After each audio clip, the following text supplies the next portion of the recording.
আসসালামু আলাইকুম। আমাদের জান, আমাদের প্রাণ তাওহিদ হৃদয়, সেটার আমি বলার কারণটা হচ্ছে আপনি সবার ব্যাটিং দেখেন, কিন্তু তাওহিদ হৃদয়ের ব্যাটিং এর অ্যাপ্রোচটা দেখেন, যাকে কিনা মুগ্ধ হয়েছে সেই চেন্নাই সুপার কিংস এর কোচ স্টিভেন ফ্লেমিং। সো এখন কথা হচ্ছে স্টিভেন ফ্লেমিং কেন মুগ্ধ হয়েছে। তো তাওহিদ হৃদয়ের যে ব্যাটিং এর স্টাইল বলেন, সব দিক থেকে আপনি যখন শ্রীলঙ্কা এগেনস্টে যে খেলাটা দেখছিলেন, সেখানে কিনা সবাই যেখানে ব্যর্থ হয়েছে এবং সবাই যেখানে মনে হচ্ছিল আপনার পিচটা হবে বোলিং পিচ, এবং বোলিং পিচের তুলনায় তাহিদ হৃদয়ের অ্যাপ্রোচটা দেখেন 20 বলে 40 রান। সো এইটাই দরকার হচ্ছে আপনার আইপিএল এ যদি কোনো দলে সুযোগ পেতে পারে, সেক্ষেত্রে আপনার এই ধরনের ব্যাটিংটাই করতে হবে। সো এখানে আপনার রয়েস হয়ে এবং ভয় পেয়ে আপনি ব্যাটিংটা করতে পারবেন না। সো সেক্ষেত্রে প্রত্যেকের আমি একটা সবসময় বলে আসতে যে আপনি যদি রান করতে চান, আপনি যদি সবাইকে দেখাতে চান আপনার খেলা, তাহলে আপনাকে বিশ্বকাপে খেলাটা দেখাতে হবে, আপনার ইংল্যান্ডের মাটিতে আপনার খেলাটা দেখাতে হবে, অন্যথায় আপনার ভারতের মাটিতে খেলাটা দেখাতে হবে যে ভাই আমি পারি, I am ready to go on.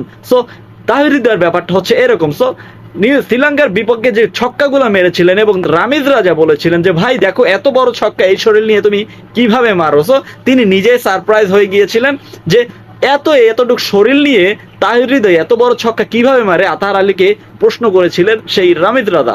তো এখন কথা হচ্ছে বিদেশিরা যদি কোনো আপনারা সুনাম গায় বাংলাদেশিদের নিয়ে, তাহলে কি না মানে গর্বে বুকটা তো ফেটে ওঠার কথা, তাই না? সো ব্যাপারটা হচ্ছে এরকম। সো আইপিএল এ তাহিদ হৃদয় খেলবে বা না খেলুক সেটা হচ্ছে পরের কথা, কিন্তু আমরা চাই তাহিদ হৃদয় আইপিএল খেলুক, এবং চেন্নাই সুপার কিংস বাদে আরো চেন্নাই সুপার কিংস বলেন আরো অন্যান্য টিম যারা আছে সবারই ফলো আপে রয়েছে তাহিদ হৃদয়, এবং প্রত্যেকটা প্লেয়ারই থাকে যে ক্ষেত্রে তাহিদ হৃদয় তার ব্যতিক্রম নয়। সো আমি আশা করব বড় কোনো একটা টিমে আগামী বছর তাহিদ হৃদয় যেন সুযোগ পেয়ে যায়।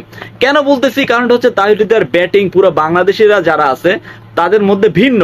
কেন বলতেছি, কারণ আপনার 10 রানে যদি 3 উইকেট যায় বা 10 রানে যদি 2 উইকেট যায়, সেক্ষেত্রে অন্যান্য ব্যাটারদের আপনার অ্যাপ্রোচটা থাকে অন্যরকম, যে ভাই না এতগুলো উইকেট পড়ে গেছে আমি এখন ঠেকাই মানে ডিফেন্স করবো। সো কিন্তু তাহিদ হৃদয়ের ক্ষেত্রে ঠিক ভিন্ন, সে আসবে মারবে খেলবে সো চলে যাবে। সো ব্যাপারটা হচ্ছে এরকম। সো তাহিদ হৃদয় হচ্ছে এক ধরনের আপনার ক্রিস গেল কোয়ালিটি। আমি ক্রিস গেল কেন বলতেছি, আমাদের ছোট ক্রিস গেল, আমাদের তো আর ভাই ক্রিস গেল নাই, সেক্ষেত্রে আমাদের তো একটা বানাতে হবে ভাই। এমন যদি ব্যাটিং করে তাহলে ওকে আইপিএল এর কোন দলই না চাইবে। সো আমি মনে করি যে কিছু না কিছু দল তো চাইবে। সো স্টিভেন ফ্লেমিংও তার ব্যতিক্রম নয়। সো ওরে নিয়ে ভাবতেছে। সো আমি চাইবো যে আরো ভাবুক। এবং আপনি কি মনে করেন, তাহিদ হৃদয় কি আইপিএল খেলার যোগ্যতা রাখে না? প্লিজ কমেন্টে জানিয়ে দিন। আর হ্যাঁ, যদি যোগ্যতা রাখেও সে কোন দলে সুযোগ পেলে বেশি ভালো হয়, প্লিজ কমেন্টে জানিয়ে দিন। আপনার মূল্যবান কমেন্টে হতে পারে অনেক বড় কিছু। সো আমি আশা করবো তাহিদ হৃদয় প্রথমত আপনার মাত্র 1 থেকে 1.5 কোটি বা 2 কোটি টাকা দিয়ে বিক্রি হলেও যেন বিক্রি হয় ভাই। আপনি কি মনে করেন প্লিজ কমেন্টে জানিয়ে দিন। আর হ্যাঁ, ভিডিওটি ভালো লাগে থাকলে চ্যানেলটা সাবস্ক্রাইব করে পাশে থাকুন। ধন্যবাদ।